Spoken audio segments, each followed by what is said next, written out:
Hello everyone, good morning and welcome back to my new video. तो ये जो vlog आप देख रहे हैं ये है मंगलवार का वीडियो। सुबह का वक्त है।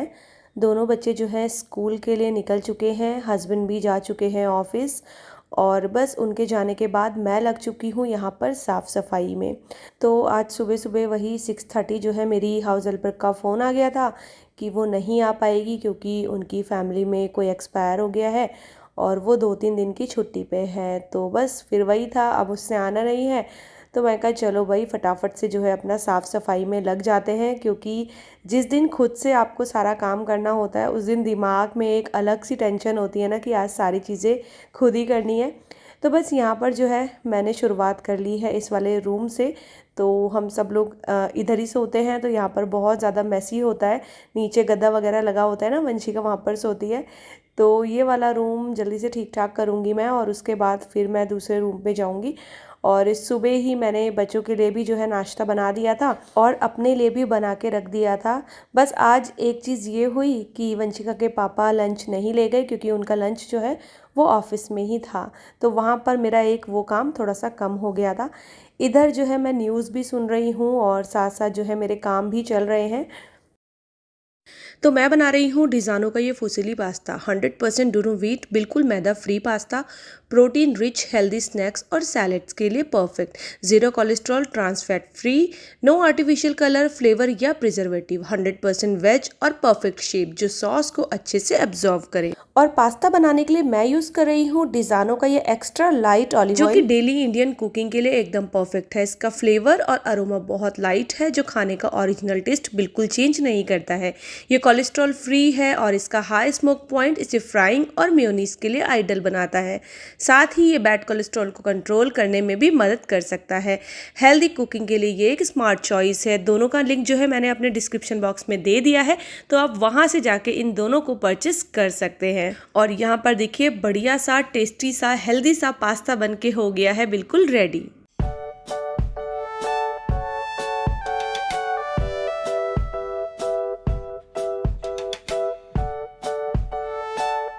तो बेड वगैरह ठीक कर लिया था मैंने, डस्टिंग का भी मेरा सारा काम हो गया था। उसके बाद अब बारी आती है घर में झाड़ू पोछे की। तो जब तक मैं अंदर रूम पे काम कर रही होती हूँ ना, तब तक मेरी न्यूज़ चलती है, और जब मैं फिर बाहर आ जाती हूँ तो फिर जो है मेरे चलते हैं गाने। और जब तक मेरा पूरा घर का काम ख़त्म नहीं हो जाता तब तक ये गाने जो है चलते रहते हैं। मुझे बड़ा अच्छा लगता है बिल्कुल तेज़ साउंड में जो है गाने चला के काम करना। मन नहीं भी कर रहा हो ना अगर आपका काम करने का, और आप एक बार अगर काम पे लग गए और आपने गाने चला लिए, तो आप कब सारे काम कर देते हो आपको खुद ही पता नहीं चलता है। तो बस यहाँ पर जो है मैंने जल्दी से पहले पूरे घर में झाड़ू लगाया है। आज मुझे बैल्कनी वगैरह वॉश नहीं करनी थी, क्योंकि वही है रोज़ जो है साफ़ होती है। तो वॉश में तब करती हूँ बैल्कनी जब बहुत ज़्यादा गंदी हो जाती है, या मैं कहीं से आई रहती हूँ, या फिर आंधी तूफान आया हो। तो ऐसा कुछ भी नहीं हुआ था, तो झाड़ू पोछे से ही जो है आज काम चल जाएगा। तो अच्छे से गमले हटा हटा के जो है मैंने यहाँ पर झाड़ू लगा दिया है। तो वही मैं हमेशा बोलती हूँ, जिस तरीके से आप खुद से काम करते हो हाउस हेल्पर उस तरीके से काम नहीं करती है वो। बस मोटा मोटा सा काम करती है, ऊपर ऊपर से झाड़ू लगाएगी, फटाफट से पोछा लगाएगी, और वही 20 से 25 मिनट में जो है उसका झाड़ू पोछे का काम हो भी जाता है, और वो जो है घर से निकल भी जाती है। और वही झाड़ू जब हम खुद से लगाते हैं ना, तो आधा घंटा तो झाड़ू ही झाड़ू लगाने में निकल जाता है।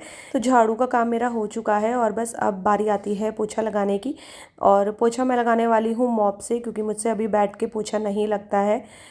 तो यहाँ पर ना मैंने अलग अलग मॉप रखे हुए हैं, मतलब तो बैल्कनी के लिए जो है मैं अलग यूज़ करती हूँ, और फिर जब कमरों में पोछा लगाना होता है ना, तो मैं वो दूसरा वाला जो उसके नीचे वाला पोर्शन है उसकी बात कर रही हूँ, वो चेंज कर दूँगी। तो मुझे ना एक ही मॉप से बैल्कनी और रूम पे पोछा लगाना अच्छा नहीं लगता है, इसीलिए दोनों जगह के लिए जो है अलग अलग रखे हुए हैं। और बस जल्दी जल्दी से यहाँ पर मैंने पोछा भी लगाना स्टार्ट कर दिया है। और आज मैंने जो है अपनी किचन छोड़ दी थी। मेरा पहले ये था कि मैं झाड़ू पोछे का काम निपटा लेती हूँ और फिर मैं बाद में जो है किचन साफ़ करूँगी, क्योंकि मुझे जो है चिमनी भी साफ़ करनी थी। तो आज ये था कि चलो लगे हाथों चिमनी भी मैं क्लीन कर ही देती हूँ। और पता है क्या होता है, जैसे आप किचन में पहले लग जाओगे ना तो टाइम बहुत ज़्यादा लग जाता है, तो फिर आपके बाकी के जो घर के काम और रहते हैं ना वो रह जाते हैं। तो मैं हमेशा ऐसी करती हूँ, जब किचन में मुझे थोड़ा सा एक्स्ट्रा काम करना होता है, एक्स्ट्रा काम में मेरा या तो चिमनी साफ़ करने का रहता है या मेरा फ्रिज साफ़ करने का रहता है, तो फिर पहले मैं घर की पूरी साफ़ सफाई कर लेती हूँ, झाड़ू पोछा, और जो किचन वाला पार्ट है ना उसको छोड़ देती हूँ, वहाँ पर पोछा नहीं लगाती हूँ। तो फिर एक वो रहता है कि चलो बाकी तो पूरे घर में काम हो चुका है, अब बस मुझे किचन का ही काम जो है वो निपटाना है। तो इस तरीके से ना काम जल्दी हो जाता है। और अगर आप ये सोचोगे कि नहीं पहले मैं किचन निपटाती हूँ उसके बाद झाड़ू पोछा करूँगी, तो मुझे लगता है कि उसमें जो है ना आपका एक्स्ट्रा टाइम लग जाता है। तो इसीलिए ये वाला रिस्क नहीं लेती मैं कि बहुत ज़्यादा टाइम लग जाए। तो वही होता है, जैसे आपको सही लगे उस तरीके से जो है अपने काम करने चाहिए। तो बस फटाफट से मैंने मैजिक मॉप से अपने पूरे हॉल में भी अच्छे से पोछा लगा लिया है।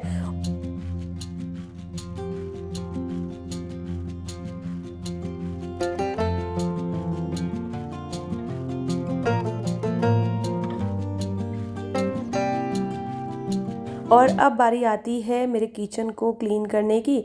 तो बर्तन वगैरह जो है मैंने सारे सिंक में रख दिए हैं धोने वाले, और उसके बाद किचन प्लेटफॉर्म क्लीन कर रही हूँ। जो भी सूखी डस्ट रहती है ना किचन प्लेटफॉर्म पे, वो मैंने पहले ही हटा दी थी जिस टाइम पे मैं झाड़ू लगा रही थी। अब मुझे सिर्फ एक गीला कपड़ा जो है वो मारना था, तो बस वो मैंने जो है लगा लिया है। अभी गैस क्लीन नहीं करूँगी, गैस को क्लीन करने से पहले मैं चिमनी को क्लीन करूँगी। और उससे पहले ना बास्केट में थोड़े बहुत मैंने डब्बे धो के रखे हुए थे, तो वो भी मैंने हटा लिए हैं, क्योंकि अब जितने भी बर्तन यहाँ पर रखे हुए हैं वो सारे धोने के लिए हैं। और जब भी मैं चिमनी साफ़ करती हूँ तो एक अलग स्क्रबर मेरा रहता है, बस वो चिमनी के लिए ही रहता है। और चिमनी साफ़ करने के बाद उस स्क्रबर को, और जिस कपड़े से मैं चिमनी साफ़ करती हूँ ना, उसको मैं फेंक देती हूँ। तो मैं क्या करती हूँ, जैसे बर्तन धोती हूँ ना जिस स्क्रबर से, जब वो थोड़ा सा ख़राब होने लगता है तो उसको मैं संभाल के रखती हूँ, क्योंकि उससे फिर एक बार की चिमनी जो है वो साफ़ हो जाती है। तो यहाँ पर मैंने अच्छे से जो है चिमनी साफ़ कर ली है। आज मैंने क्या किया कि ना फ़िल्टर को ना अलग से निकाल के क्लीन नहीं किया, बस वहीं पर जो है स्क्रबर की हेल्प से अच्छे से रगड़ के और फिर कपड़े से साफ़ कर दिए थे मैंने फ़िल्टर, तो वो भी जो है साफ़ हो गए थे। और अब जिस दिन भी मुझे टाइम लगेगा फिर मैं इनको निकाल के क्लीन करूँगी अच्छे से। बस अभी मैंने इतना क्लीन कर लिया कि जो भी धूल मिट्टी उसमें लगी हुई थी वो सारी जो है हट जाए। तो यहाँ पर चिमनी का काम हो गया है और मुझे तसल्ली हो गई थी कि चलो फाइनली मैंने चिमनी क्लीन कर दी है। हालांकि मैं अपने घर में कभी भी खाना बनाते हुए चिमनी नहीं खोलती हूँ, क्योंकि मुझे बहुत डर लगता है चिमनी से। वो हमेशा बंद ही रहती है, मैं दरवाज़ा खोल देती हूँ बैल्कनी वाला, चिमनी नहीं खोलती हूँ। लेकिन फिर भी वही है, क्योंकि खाना तो बनता ही है, तो चिकनाहट जो है अगर चिमनी ना भी चलाओ तो भी उसमें हो जाती है। उसके बाद फिर हॉब में भी मैंने अच्छे से जो है ना लिक्विड डाल के और स्क्रबर की हेल्प से इसको अच्छे से साफ़ कर दिया है। तो 3-4 बार जो है इसको मैंने कपड़े से पोंछा है, तब जाके ये अच्छे से चमक गया है। उसके बाद अब बस जो पीछे टाइल्स लगी हैं फटाफट से वहाँ पर भी मैं कपड़ा मार दूँगी। तो मेरा ये जो है 50% काम निपट गया है। अब बारी आती है बर्तन धोने की। तो जब बर्तन धोने लगी रही थी इतनी देर में आ गया था शिल्पी का फ़ोन। तो बस दोनों बहनें बातों में लगी थी, वो भी अपना किचन में कुछ काम कर रही थी और मैं भी फटाफट से बर्तन धोने में लगी थी। तो बातों ही बातों में ये इतने सारे बर्तन जो है कब धुल गए वो पता ही नहीं चला।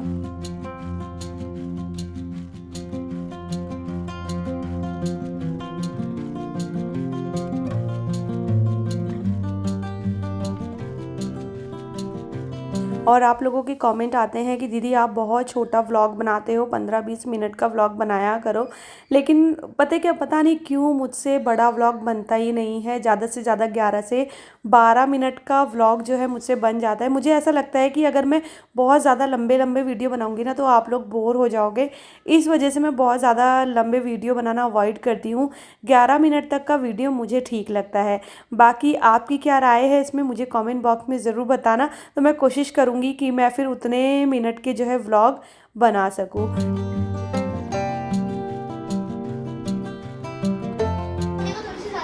ये चॉकलेट डिवाइड करा है, 8 पीस चॉकलेट के बोलने चाहिए, लेकिन ये कह रहा है कि हम लोग 8 लोग हैं। 8 लोग हैं और चॉकलेट है 4 4 है चॉकलेट। ये तो तू गड़बड़ कर रहा है। ये थोड़ा टूट गया ना, ऐसे नहीं चलेगा। हाँ, तो इसे 1 पीस कम मिलेगा। हाँ नहीं, ऐसे नहीं चलता, बराबर होता है सब मामला। तेरी चॉकलेट है, सोच ले।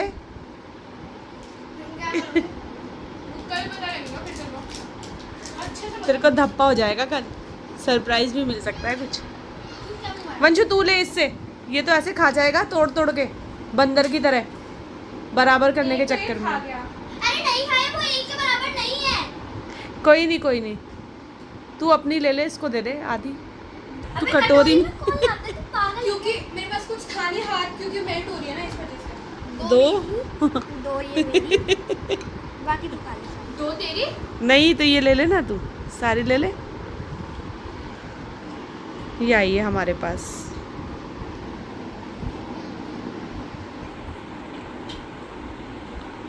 सही है।